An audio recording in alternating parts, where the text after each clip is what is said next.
Good morning, everyone, and welcome to CSIS. I am Dr. Cynthia Cook, the Director of the Defense Industrial Initiatives Group and a Senior Fellow in the International Security Program here. And I would like to welcome Dr. Jason Rathje of the Department of Defense's new Office of Strategic Capital. The Office of Strategic Capital's mission is to attract and scale private capital in support of national security using new financial tools to increase public-private investment. Dr. Rathje served as director and co-founder of AFVentures, the Department of the Air Force's commercial investment arm under AFWERX. In that role, he managed $1.8 billion of combined government funding and private capital for scaling early to mid-stage technology ventures to support Air Force operations.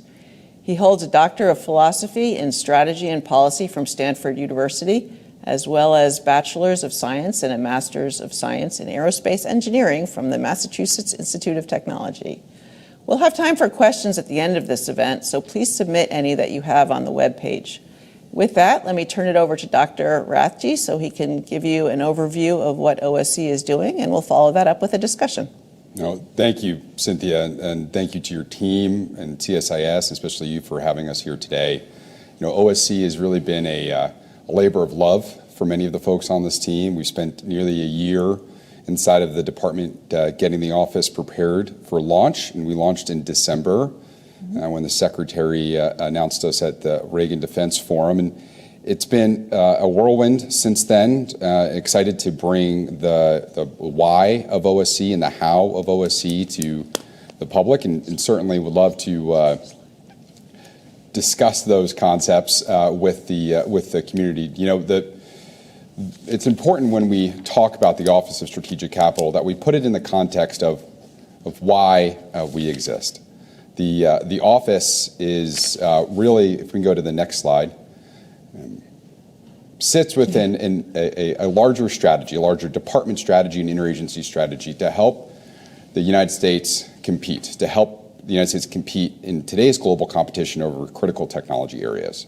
Now, the Undersecretary for Research and Engineering, the Undersecretary Heidi Shyu, within the DoD is responsible for the department for defining what those critical technologies are. We have 14 that are on this slide, and we define critical technologies as enabling and frontier technologies that are vital to national security. If we go to the next slide, winning this competition for the United States is vital to national security and also economic prosperity. And it's important at OSC that we talk about this competition not just as a technology competition, which is normally how the department engages around the development of technologies. We think about science and technology, and the DoD for a long time, or really since the end of World War II, has been responsible for the development of new and emerging technologies. But the competition today is not just about the technologies. It's about the fundamental economics, the investment that it takes to scale these technologies from prototypes into products, into mass production. Today's competition is not just a technology competition, it's a techno-economic competition. And so winning this competition isn't just about technological progress. It's not just about national security, it's about long-term economic prosperity. If the supply chain disruptions during COVID taught us anything, is that technology sectors such as semiconductors are not only vital to DoD capabilities, but they're also vital to our everyday lives. And that is an impact that we feel as consumers as well as a department. We can go to the next slide. One of the reasons this is a techno-economic competition is because technology today is not just financed by the government, it's financed by the private sector. And typically, how we think about this in terms of the government is the DoD, along with many of our partners across the interagency, invest hundreds of billions of dollars annually into research and development. Last year, I believe there was $184 billion spent across all federal agencies. The DoD was the bulk of that spending to invest in advancing basic science, think white papers, laboratory research, into applied prototypes. After that prototypes are done, we depend on our private capital markets. We depend on industry to commercialize the prototypes that are going to best support consumer applications, best support their potential market adoptions, best support demand. And we used this strategy. We've relied really on this strategy ever since the end of the 1970s And it's led to these incredibly prosperous private capital markets. I mean, when you look at investment today, investment into new companies, into developing new products, private capital, U.S. private capital, is the world leader in investment.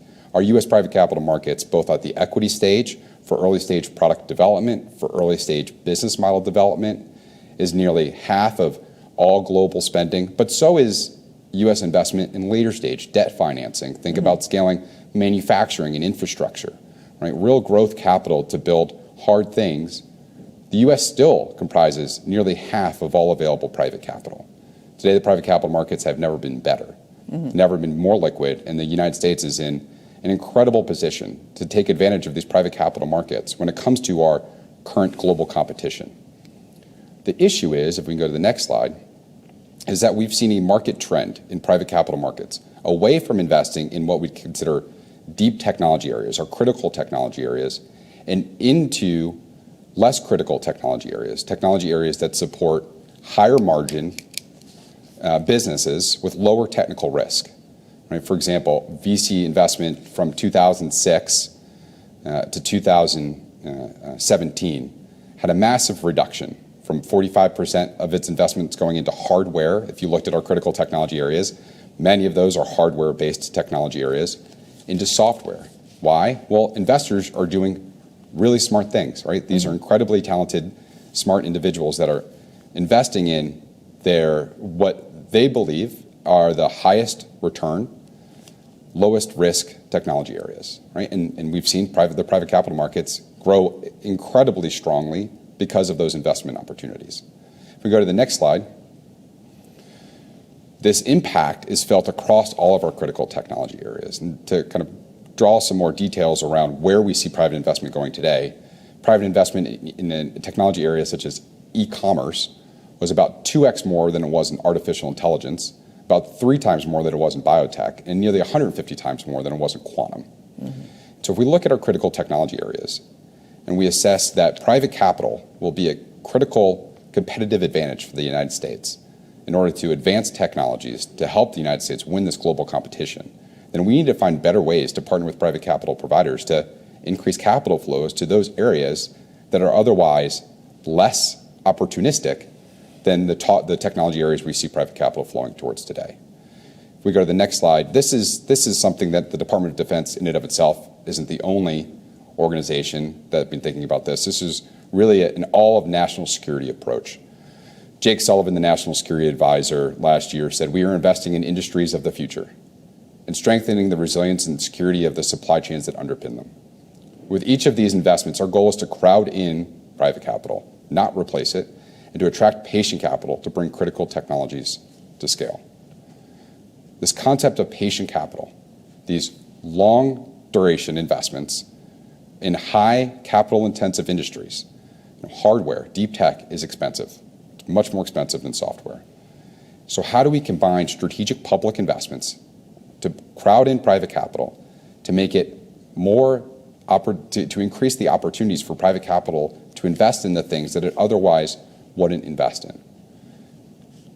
Aligned to this national security strategy, go to the next slide, the Secretary of Defense established OSC last year with really 2 primary objectives: to attract private capital into critical technologies and scale private investment according to national security priorities.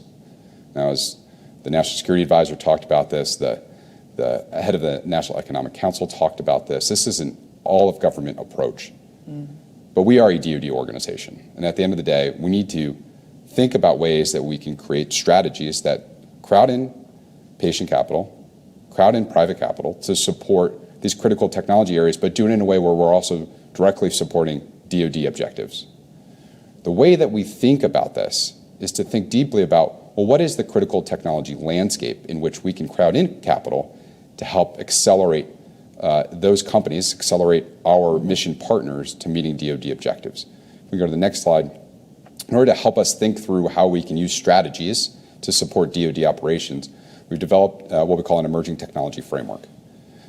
The competitive landscape for these critical technologies is commonly thought through as a landscape of transition. When we think about this concept of transition, normally we think about advancing it from early stage laboratory processes, right, like bench research, white papers, into what we like to call in the department full rate production.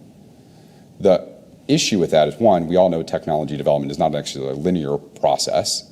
Yes. But we also know that all of the technologies we care about don't directly transition to the things that we buy.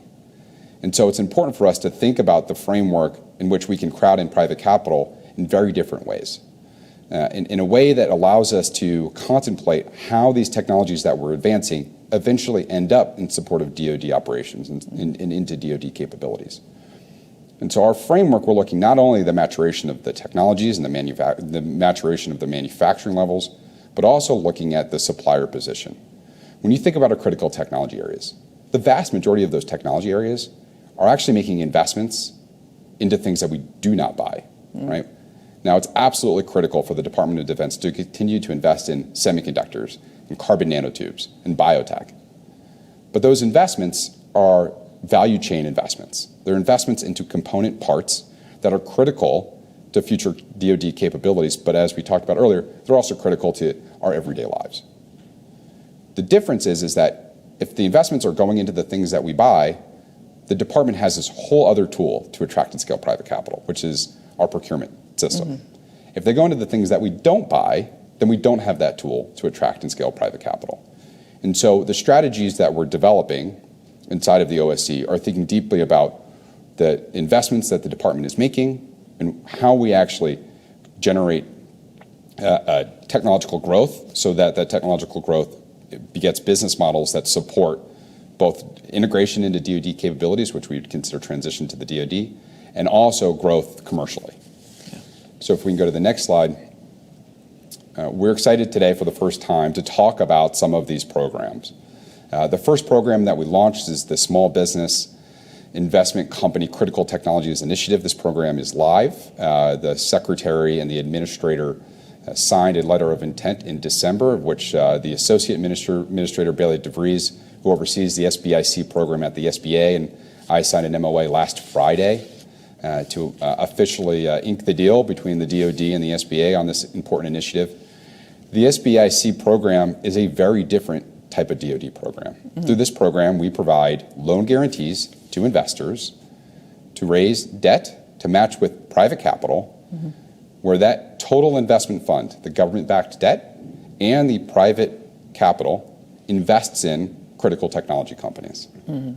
The approach that we're taking with the SBIC program is one where we're trying to increase the investment to crowd in private capital, to create patient capital investment funds where are investing in the deep technology areas, prioritizing those areas that are investing into things that have large application, like semiconductors, but aren't necessarily going directly to the things that we buy, which we commonly may refer to as things like defense tech, right, or DoD capabilities. This program is an incredibly interesting program for us because it provides a new financial tool to the department that we have not had access to for the last 40 plus years. But I want to highlight that the SBIC program was born out of a Sputnik moment, 1957, the Eisenhower administration wakes up to the fact that the Soviet Union has capabilities that surpass ours. They have a number of systemic changes that are launched in 1958. One of those is the SBIC program that helps to birth the entire venture capital asset class. SBIC's led to investments in Intel and Apple and Sun Microsystems. My favorite example is Cray Research, the world's first supercomputer company, helped us compete. It helped the Department of Energy compete during the Cold War. It as a company, required investment from patient capital sources. It struggled to raise money on the private markets. Unfortunately for Cray, there were 3 SBICs that invested into Cray to build the world's first supercomputer. Within 10 years, it was an international company, having paid tens of millions of dollars back to the taxpayer through corporate taxes. And the vital part of this kind of approach is that these programs are inherently efficient. Loan guarantee programs do not cost the taxpayer money. Unlike other programs inside of the Department of Defense, which we spend our funding, and we need to spend money. We need to spend money on R&D. We need to spend money on buying the things we need. These programs are investment programs. They use this concept of leverage to lower the cost of capital to increase private capital investment into these areas that they otherwise wouldn't invest in. The other leverage program that we're looking to launch potentially this year is a loan program initiative. The Department of Energy's Loan Program Office has for a long time increased investment into energy. Right? It helped to birth the entire electric vehicle industry. It's these types of programs that we see as great opportunities for the department and for the taxpayer that can support our other critical technology areas. It's great for the Department of Energy that they have a loan program office, but we don't have a Department of Semiconductors. We don't have a Department of Advanced Materials. We don't have a Department of Biotech. For many of our critical technology areas, the Department of Defense is leading not only the early stage science and technology, but by de facto, it needs to think deeply about the infrastructure, manufacturing, and production lines that it requires for an entire ecosystem to support not only department priorities, but also get this science and technology investment that the taxpayer has done into the hands of our consumers, into being commercialized. If we go to the next slide, the leverage programs like the SBIC program, like the Loan Program Initiative, aren't the only programs that we're launching this year. The other programs that we're launching are really taking a slightly different strategy, which is syndication. And these programs are also focused on our critical technology areas, but when we have opportunities to transition technology to the department, in those subset of critical technology areas where we are actually buying things, we can use different types of strategies where we can partner directly, we can do cost sharing with our private capital providers to co-fund technology development efforts where we see a buyer at the end of the development. Programs like the Transition Acceleration Program are built on some of the work that we've done in the Air Force over the last few years. Programs like the Strategic Fund Increase Program, where we partnered Air Force SBIR funding with private capital funding to co-fund technology development, where we see opportunities to transition to a requirement owner and to a program office. These are the types of programs we're looking to apply across the DoD. We're thinking deeply about what are the opportunities that we see in the out-year procurement budgets, which was just released by the president last week. And it's exciting to us to find opportunities where we see a technology being developed into a capability where we think we can partner with private capital, that we can do this together. Because at the end of the day, it goes back to first principles for us, which is partnering with private capital providers so that we can attract and scale private capital and support national security. And so I appreciate the time to talk a little bit about OSC and looking forward to your questions. Jason, that was a terrific overview of a very compelling story. I'd like to break down the challenge that you're facing in sort of simple terms. I really see this as the fact that you and the department have identified a gap in the current process and procedure, a new form of demand, and you've come up with a solution. So let's start with the demand side. What is the department? It is pretty unusual for the Department of Defense to stand up an entirely new organization. We can look at this as they do this when there is a threat that the current structure is not meeting. We can look back at the stand-up of the Joint Integrated Explosive Device Defeat Organization, or JIADO, that was stood up during the engagements in Iraq and Afghanistan to deal with the threat of roadside bombs and IEDs. So that's the example that came to mind in terms of there being a threat and the department standing up an organization to meet that threat. What is the gap? What is not happening now? What is the demand signal? Why do we need OSC? Oh, it's a great point. The position that the OSC has taken in thinking deeply about the opportunities that the department has created through its S&T investments, but the lack of transition or scale of those investments into products and services that we can use, coupled with an understanding that capital markets have changed. Right? We've seen a market transition, as we've talked about earlier, that our capital providers are investing less and less into these deep technology areas. Mm-hmm. It's a strong signal to us to say, look, if the department does not engage in some way, along with our interagency partners, to find ways to crowd in capital to make investments in the things that are really going to move the needle for national security, that we're going to continue to make S&T investments into these technology areas that won't go anywhere. Right? And I use an example inside of the department consistently. It's probably my favorite recent example of this. Cubic boron arsenide is a new compound that is research has been funded by the Office of Naval Research. Two professors from MIT have been developing this compound, and it has 10 times the thermal conductivity of silicon. Right? So these massive implications in terms of power consumption, in terms of structural changes to DoD capabilities. If we can reduce power loss through heat, if we can shift some of the structural things that we need to do to cool our systems. But what DoD program transitions cubic boron arsenide? Yeah. Right? Do we build programs of record for cubic boron arsenide? No, we rely on industry to take these things forward and integrate them into our systems. Well, industry in things like this are really predicated on an industrial framing.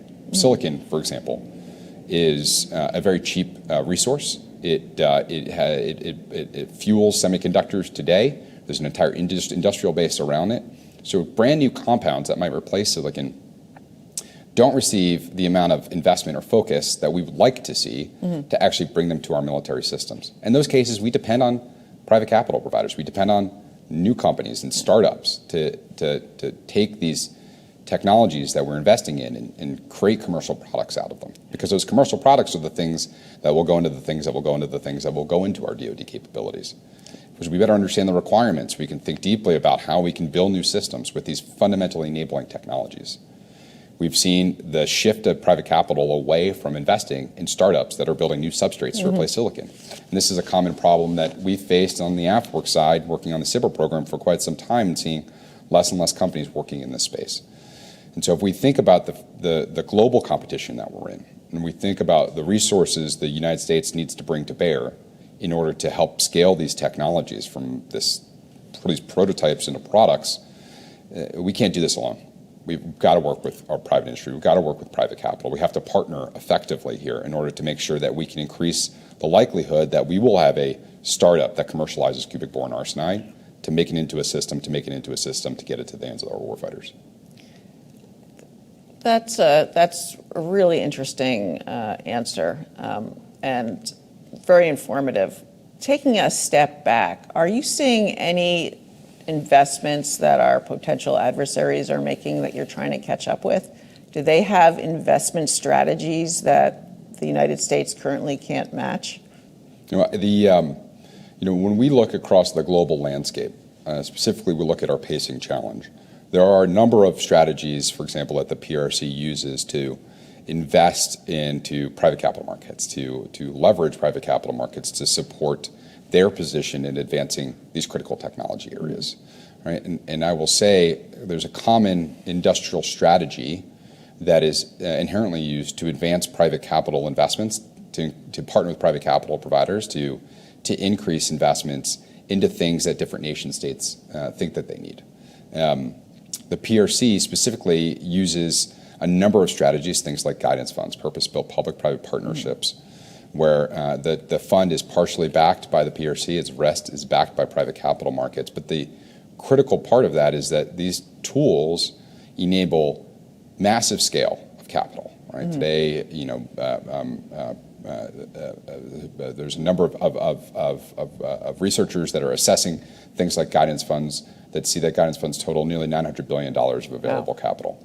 And these guidance funds invest into patient areas of investment that require patient capital, right? And you can read, for example, the statements from the Beijing Science and Technology Innovation Fund, where they talk about using patient capital to scale modernization areas, which look a lot like our critical technology areas.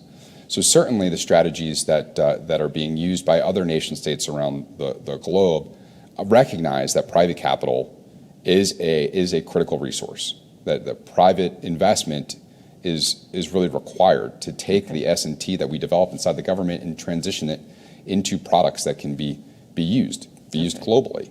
Now, I'll say that the United States takes across the interagency a very different strategy, right? Our strategy is to be one where we invite and empower investors, right? And we think about this not in terms of subsidy, but as partnership, of co-investment. Our opportunities with programs like our partnership with the SBA, which has been operating since 1958, is to invite investors to partner with us. It's a choice, it's an option, right? But if you partner with us, we can provide capital, low-cost capital, to combine with your investment, right? These are investment funds where we partner together, where we partner private capital with low-cost capital in the forms of debt that's backed by the government, to create strategies where we will invest in those things that are really going to move the needle for national security, but also generate returns for the investor. So the innovation that you're looking for is not just pressing ahead the 14 capability areas, but also to think about new ways of ensuring that the department has the capabilities it needs. There's an innovation here in terms of how the department is thinking about making sure that there are funds for the development of these new technologies. Is that an accurate reflection? I think from what we've seen, the more investment we can drive towards these critical technology areas, and help to do the focusing around the things that we think are most important, and be partners in the investments themselves, creates a massive opportunity for the companies, for the technologists who are already doing the hard things. They're already doing the S&T to generate products, to generate services that we can leverage and we can use inside of the department. So the more investment we can have in these critical technology areas, the more U.S. investment from our allies and partners into these critical technology areas to help us better compete, the better. That's great, and I fully support. The question is, we've talked about those 14 critical technology areas. Your website says you will be identifying and prioritizing critical technology areas for the Department of Defense. How are you identifying them? How are you moving from these big picture priorities, quantum, biotechnology, to specific areas of investment? I mean, quantum's a pretty big topic. If there are companies out there who are investing it, how are you deciding which are the most important quantum investments to make? It's a great question. I would also argue that quantum's pretty small, but I think you mentioned that. I hate to pick up quantum. No, I mean when we look at our 14 critical technology areas and apply it to our framework, as you know, it's not just about maturing the technology, it's about understanding the value chain for each one of these technology areas. And the team is focused deeply on two things really this year. Besides working with our interagency partners like the SBA around the SBIC program, we're focused on, one, building the governance fora and the structure around thinking deeply about how these new tools can be applied to support the Department of Defense, which includes a number of OSD and service stakeholders, and thinking deeply about our investment strategy, which we call our investment prospectus. And really it's a combination of understanding the value chain for each one of these technology areas, understanding the capital flows, where do we see money going today, where is it not going, looking at the integration into new programs or into existing programs, and creating a prioritization in coordination with the department's larger strategy to ensure that we're making investments that in areas where we think OSC can be most helpful. Right? We're not going to be helpful in those areas where we can't partner with private capital because there really isn't a private capital return. But in addition, we also want to find out areas where we think we can make investments because our tools can be most applied because we can change the return profile in such a way that we generate stronger private market interest. I think advanced materials is an interesting example for us. Advanced materials are hard. They also comprise nearly every technology's value chain in some way, shape, or form. And the market for advanced materials companies is not nearly as large as the market for your enterprise SaaS companies. So capital doesn't flow to those types of companies or to those types of technology areas the way that we needed to generate world-leading companies to provide access to advanced materials to support many of our critical technology areas.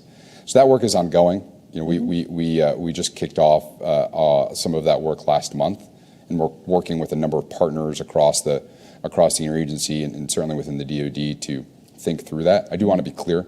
We are identifying and prioritizing areas, critical technology areas that we think OSC can be most helpful. Got it. But it is the undersecretary who determines what those critical technologies are, and we are using that as the foundation by which we're performing our analysis. Okay, good. Thanks for that clarification. So who are your most important, this is a question that came in online from Breaking Defense. Who are your most important customers in DoD, and how do you work with them to figure out what the challenges and opportunities you're facing? Yeah, I think taking a deep dive into who our governance board can really tell you who our most important customers are. Who's your board?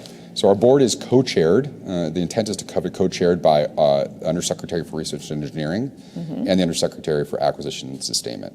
So it should, for those who aren't familiar with how the Office of the Secretary of Defense is organized structurally, R&E performs the research and development function. Acquisition and sustainment performs the procurement and sustainment function. And so as we think about where these critical technologies sit, we think about the transition of S&T to DoD capabilities. Our office really sits in between the two.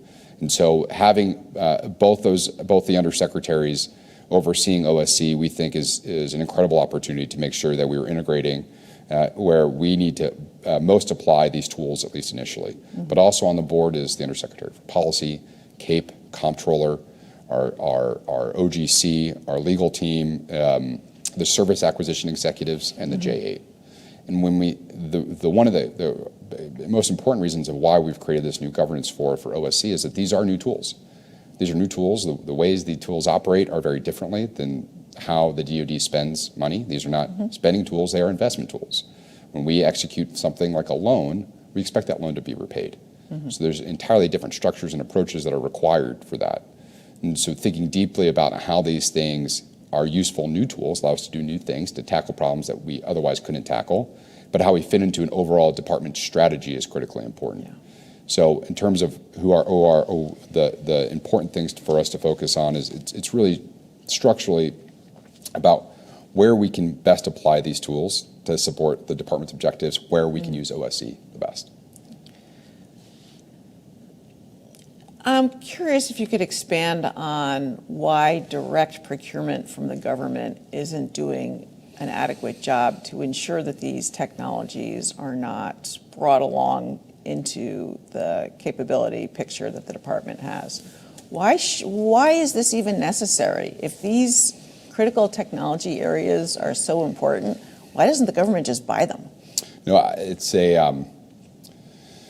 It's such an important question, because I think when we've thought about transition, this concept of transition inside of the defense innovation ecosystem, which is where I came from, where many of the folks on the team have spent the last many years of our careers, we've constantly tried to tackle this problem of getting from R&D into procurement. And it's really important we think deeply about ways that we can transition technologies into DoD operations, because at the end of the day, we need to support our women and men in arms, right? We're supporting the warfighter, we're supporting the operators that are carrying out the service missions and military missions that we ask them to do. The fundamental aspect of this, though, is that when we look across our critical technology areas, many of the things we invest in aren't things that we can buy. The structures by which we procure capabilities are predicated on building requirements for capabilities. But a requirement for an aircraft carrier or a new space system isn't going to include next generation carbon nanotubes to produce updated thermal interfaces. We don't build requirements for deep component parts the way we build requirements for capabilities. And so as a department, there's many things that we invest our S&T dollars into, that we spend our S&T dollars into, that are going to go into critical components, enabling technologies that support both the department's missions, but have massive applications. We're not going to be able to buy all of those things. We don't. The way the government system works is we don't buy piece parts and do all of the integration ourselves. Right? We work with contractors to deliver capabilities, and so making sure that the department can continue to lead research and development for the national security apparatus in many of these critical technology areas, things that we need to advance to maintain our technological position in the world, is absolutely essential. But we also need to understand what happens next. What happens after we show technology works. So you've hit upon a couple of really important areas that are not new. Technology transition, investments in S&T. I would note that each of the services does have a lab that invests in 6.1 technology. So it's their jobs to invest in carbon nanotubes and these cutting edge issues. I've also heard about this valley of death concern for a long time, and it's not just one valley of death. There's a valley of death moving things from 6.1 into, or just basic research into things that are being explored as capabilities. And there's a second valley of death where capabilities have been developed, but they can't jump onto a program because of a lack of funds or because the need, there's other priorities as well. Could you reflect a little bit on what the service labs aren't able to do that perhaps you could help them with? I've worked in a service lab for years. I worked as a young Air Force officer, and our AFWERX organization was at the Air Force Research Lab. There are, I think, great opportunities for us to partner with the research labs in order to help take those technologies that are being invested in and finding opportunities to commercialize. Okay. The Air Force Research Laboratory, I know firsthand, has instituted a series of programs to help their technologists commercialize those technologies. The hard problem is how do we efficiently connect these technological ideas and partner them with investors who can build businesses, right? And that's not really the domain of government, right? We don't build businesses. We invest in technologies. But we need to find better ways to couple the incredible S&T work that's happening to drive commercialization. And we talked about cubic boron arsenide. That's an ONR program, right? Office of Naval Research. So these laboratories are developing just next generational technologies, opportunities that OSC can provide to support and connect with those laboratories and integrate those scientists and technologists into the investment strategy in such a way that we can help align private capital to help those technologies get out of the laboratory and into products is certainly a fundamental part of what we're trying to do with OSC. Okay, so again, in terms of innovation, it's not just about innovating the technologies, it's creating these new organizational structures and tools that the department can use to move technologies along. Absolutely. Okay, so you've in your introductory remarks, you mentioned that other government organizations have used these, and that there's a long tradition of things like Cray Research and other successful companies that had their roots in financial tools like the ones that you're describing. Can you bring us up to the present day? What other government agencies are currently using the tools that you've described? And how are they managed? Are there any lessons learned? How have you looked to them to shape what you're trying to do in OSC? Today there are 118 federal credit programs. We have an entire system inside of the U.S. government that takes into account a number of factors to be able to have government agencies issue debt, to do loans and loan guarantees, which are fundamental to our leverage strategy. So a critical part of what we're focusing on in these technology areas are these technology areas that are further upstream in the value chain, where we can't use procurement to directly influence the market. In those areas, we need to lower the cost of capital, where we can't use an income sheet in order to influence private capital or track and scale private capital. We have to use a balance sheet. And so those strategies, though, are ones that as you said, Cynthia, are built off of strategies that we've seen used very effectively in the U.S. in our history and are being used today. The 118 federal credit programs that exist today exist in nearly every single government department, except for the Department of Defense, Department of Justice, and the Department of Labor. And so on this, for the DoD, it gives us a great opportunity to work with their interagency partners to understand where these programs can be effective, what their limitations are, to build the appropriate guardrails and structures to be able to use these tools effectively. And that's where we're spending a lot of our program time today. So the SBIC program is one where we are absolutely reliant and dependent on the SBA. It is their program. It is their authority. And there is a great opportunity where we see overlap with the work that they have ongoing to be able to integrate that overlap in support of our national security priorities. The great thing about our partnerships across the interagency to learn more from these other programs is that these other agencies and departments are all part of the national security apparatus in some way, shape, or form. They are incredible contributors to understanding how we can increase the health and resilience of our financial systems, and certainly for the Department of Defense, where we see overlap with what we consider the commercial loan credit programs, which are managed really by the SBA, by Commerce, by the Department of Energy, by the Developmental Finance Corporation, by the Export-Import Bank, is where we see great opportunities to align commercial loans, commercial loan guarantees, or leverage strategies for investors in support of the DoD.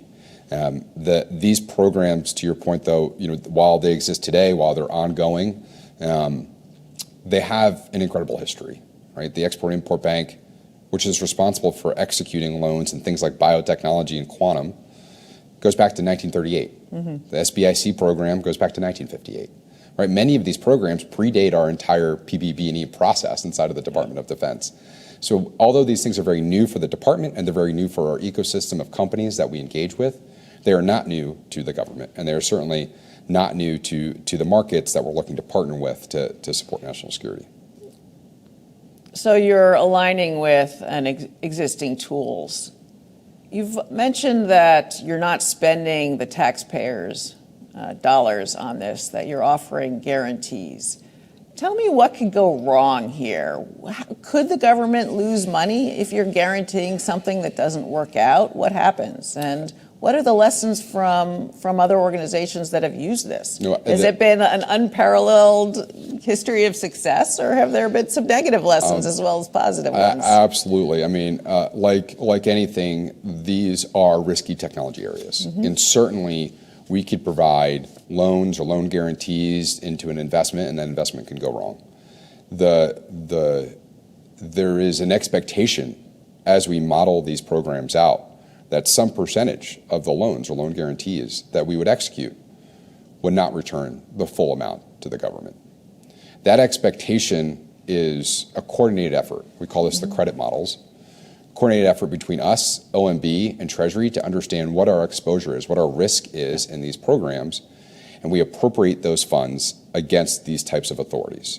And so there is some appropriations that goes into any type of federal credit program, especially as it begins, to be able to appropriately account for the risk that the Congress is asked that program to take in investing things like loans and loan guarantees to support whatever its social objectives are.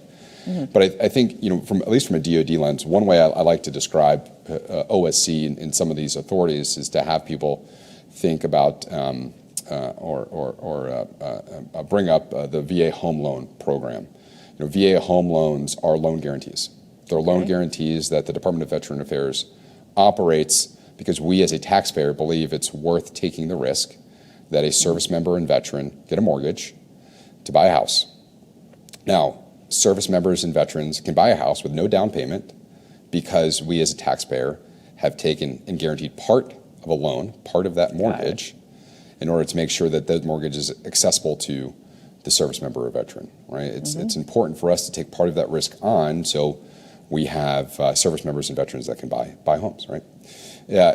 Similarly, if we think it's vitally important for us to win this race over critical technologies, our proposition is that we have to be able to take part of the risk. And being a partner, to do public-private partnerships, to be part of this strategy, is that it's not just providing a direction, providing a slap on the back and saying thank you for doing this. We have to be in it together. Okay. And I think that's where these strategies become really useful. And certainly as we think through the history of loan programs and loan guarantee programs, where they're most effective is where there's really strong partnerships, where both partners are rowing in the same direction. So one of our online questions noted that in the DoD budget request, there was $115 million for OSC. Is that for the seed money you're working on? The budget that we've released for OSC includes a number of different program activities like we discussed. But yes, much of that funding is really focused on the ability to stand up these programs. Okay. Now, as we mentioned, the DoD does not have the authority today to do federal credit programs. There's no Title X authority that allows us to do this. And so that is an ongoing conversation. I think the vital part of the budget request today is that we believe that we can build an effective organization through our interagency partnerships and increase our participation in the market if granted the authority and the appropriations to do so. So how are you working with professional money people? You know, as you know, Jason, I worked in Lehman Brothers junk bond group back long enough ago that the Berlin Wall was still standing. So not to date myself here. I know that venture capitalist hedge fund folks, they are happy to put their money where they see a payoff. You've talked about how capital is moving towards faster payoffs rather than long-term hardware investments. How are you working with them to make sure they understand the need here and that they will get the payoff that they need to make investments? You know, this is, as we like to say, that capital flows to returns, right? It's water going down a hill. Whatever the fastest way down the hill is where the capital is going to go. I think the programs that we are developing are focused with this fundamental economic principle in mind. At the end of the day, if an investor cannot generate a return, and that return is not competitive to other returns that they can make, then they're not going to make the investment. No. And so we've seen the fact that software has eaten the world, that the advent of the personal computer and of mobile have shifted investments away from hardware, from what we consider critical technologies, has shifted the investment thesis as well as the investment expertise away from these what we consider critical technology areas, away from investing in the next cray research. And so as we think deeply about the types of partnerships that we're building and the programs that we're launching, it really is about attacking this head on and saying, well, absolutely, we need this from a national security perspective. And we've got, there's a lot of partners that have come up, people that are interested in the program that are patriotic and want to support national security.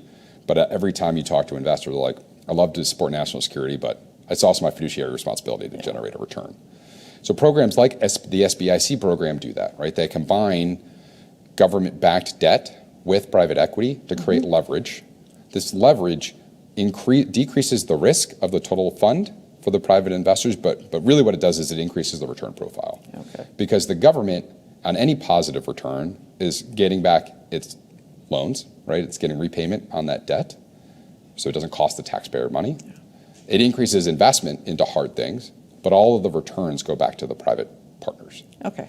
And so in this way, we can increase the return profile for investors while simultaneously increasing the investment in the things that we need to support national security. So helping them get over their investment valley of death, if you will, to invest in absolutely new kinds of technologies. Absolutely. And I think, the way that we like to think about this is we in every case, we are the marginal dollar. Right? Yeah, if private investors are investing in an area and they don't need our help, right? We certainly we never see ourselves being anything other than additive to the market. Yeah. Right? We call this complementarity, right? In terms of economic speak. And so where can we crowd in capital Where can we attract capital, as National Security Advisor said, where can we crowd and private capital to create patient capital sources that the return profile is on par with other things they can be doing with that financing. Okay, so turning from professional money people to companies that produce the capabilities that the department needs, I have actually two questions. The first is on whether there's a role for prime contractors who typically do invest in new technologies to stay competitive and make sure that the capabilities they deliver to the department are, best in class. So what is the role for them? And the second question is, if we move away from traditional defense contractors to new entrants to companies that might produce things that are useful to the Department of Defense, there is some reluctance for these smaller companies to support DoD programs just because of the bureaucracy and regulations and data sharing that is required. Is there an opportunity for defense contractors, and what is the role? Do you have any concerns about the lack of interest in working for the federal government? I think, there is great opportunity for defense contractors, absolutely. I mean, we at the end of the day, many of these critical component parts are integrated into our major military systems, right? Which really is where we rely on our defense industrial base or defense primes to support capabilities.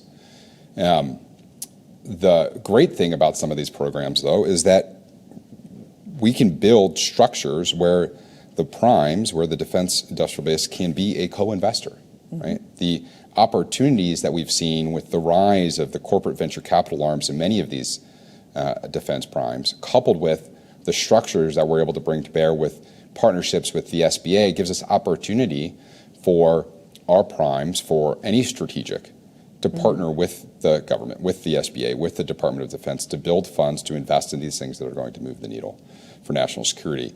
And it creates an economic incentive for us as a industrial partnership with their defense industrial base to accelerate these technologies into our military system, especially if they're an investor. Okay. Now, it is important to denote here for all parties is that there are rules within the SBIC program, for example, that prohibit limited partnerships, which is what we've actually licensed, from M&A activity with their portfolio companies. Right, and so there's a lot of discussion about ways that we want to make sure that we can enable these companies. For your second question, right, there is some reluctance for small companies to work with defense primes, right, and that's something I've heard in my career at AFWERX, certainly in terms of my long career in Air Force research and development. These tools, though, provide sources of capital for organic growth. Right? And again, we can win the technology competition if we can help accelerate growth, if we can accelerate growth effectively and efficiently, and where we can provide opportunities to crowd in capital, even if that capital comes from our defense primes, but doing it in an efficient and resilient way that makes sense is something that we think is a great opportunity for many of our potential strategic partners.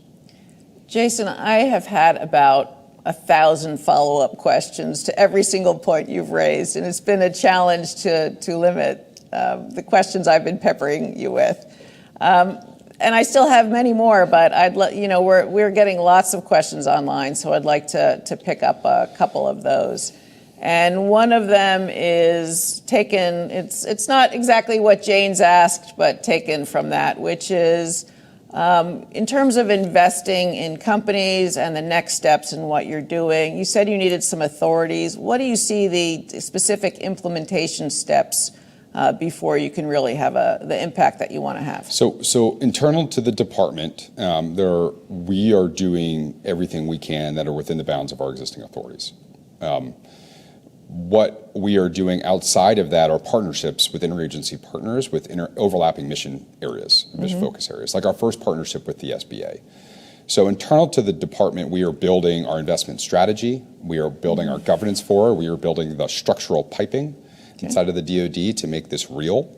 In addition to that, we are partnering with interagency partners like the SBA, where the SBA is able to lead the financial structures under their existing authorities to make their existing programs, like the SBIC program, which again has been around since 1958, to be amenable towards building and licensing limited partnerships to invest in these critical technology areas. And so that is something that we are really excited about in terms of learning for the department.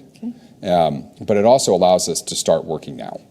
And these partnerships for the SBIC program, which is the only program we've launched to date, we plan to start going through the licensing process sometime early summer.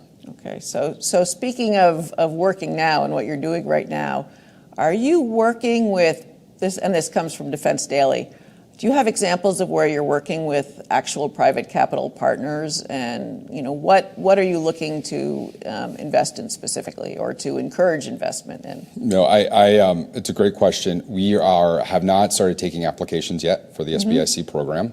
As we talked about at the beginning of the discussion, we're about 3 months old, so we are rapidly working through the structures. But the SBIC program has gone through a series of proposed rule changes to make it amenable to investing into technology companies. Today, the SBIC program primarily operates in a debt structure, right? But these investments in these technology companies, they require patient capital. Okay. So the SBIC structure has changed. Proposed rules have changed to accommodate long-term patient capital investments. Those are rules that the SBA has been working on for over a year. And our ability to actually bring those rules to bear is something we are still coordinating across the interagency, but it gives us, if and when it goes through, gives us a great opportunity, not to get into the financial math too much, but the rule change that the SBA has done is really built on creating accrual interest on the debt positions that we guarantee inside of the federal government to allow investors to invest the financing that they receive from a private bank, which is guaranteed by us, but not have to pay back that position for 10 years. And that accrual debenture, where we can accrue interest over that time, they still have to pay interest on the debt, but they don't have to pay it back for 10 years, allows for patient investment. It allows to invest in companies that are going to take a long time to actually generate a product, to generate a return. So it sounds like your office will, and the work that you're doing, will not really be subject to market volatility issues like we're seeing this week.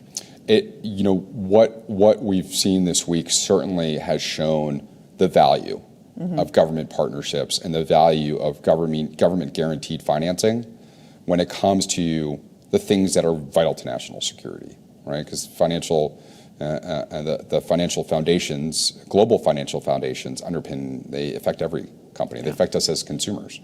But the important part of this from the DoD's perspective, and certainly from a national security overarching perspective, is that there are things that are vitally important to national security. And so ways that we can support and guarantee financing in innovative new ways that allow us to advance these critical technology areas, but also secure financing for these critical technology areas. It's definitely not completely carved off from market volatility. It's going to, like, as I said, affect everything.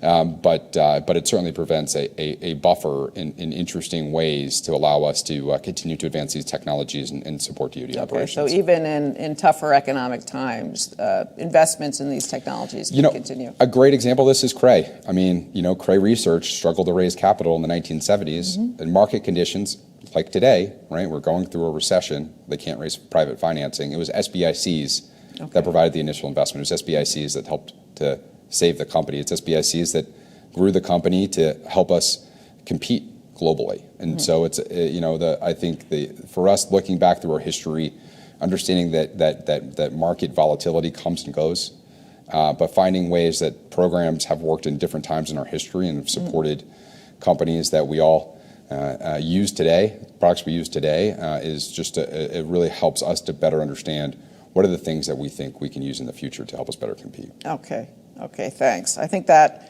is will be very interesting to the audience, given what's happening in the market. Jason, we're running out of time, and I've come up with a kicker question that I ask at all of my events. CSIS is a research organization, and we're interested in advancing the policy discussion through research and analysis. So what are your takeaways for the acquisition analysis community? What kinds of questions can we work on to advance your work and to help illuminate these issues for policymakers? I think, one of the things, going back to the last part of the discussion, that we always think deeply about is case studies. We like to think about, what are the different ways that our interagency programs have helped support DoD capabilities in the past, right? These programs have been around for a long time. They've supported companies that have supported the DoD in the past. What are the opportunities? When we think about acquisition, we always think about it in terms of, I was an acquisitions officer. We think about it and we have a requirement, we have appropriated dollars, and we go meet that requirement, right? But it is predicated, meeting a requirement is predicated on not just a defense industrial base, it's predicated on an industrial base, predicated on manufacturers and suppliers that take advantage of programs like the SBIC program, which supports tier 2 manufacturers today, right, that support the defense industrial base. These are interconnected systems, and I think it's important for us from a research lens to open up the aperture a bit and be very, not just focused on having a requirement, but understanding what are all of the things that actually go into a capability, and what are all the programs that are vital to making that happen, because those programs de facto become vital to national security. Thank you. That's helpful for our work and hopefully for some students at the Naval Postgraduate School and the Air Force Institute of Technology who are struggling to think of a thesis topic. So thanks for that. This was a really interesting conversation, Jason. Like I said, I just have about 1 million more questions, and there were a number that came in online that we just don't have time to address. I know you'll continue to be engaged, so thank you for that. I just wanted to give you the opportunity for some closing remarks. Cynthia, thank you again for having us. A special thank you to your entire team for organizing this and giving us an opportunity to talk about OSC and talk about some of the details and differences about OSC and what we're trying to do today. I think the important part that I wanted to highlight at the end of this conversation is that this really is a one part of an all-of-government approach to do this, that we are part of an interagency, as we've talked about an interagency a focus around how do we partner with private capital, how do we attract patient capital, how do we crowd in capital into the areas that we think are vitally important to national security. The last thing I will say is that we are hiring.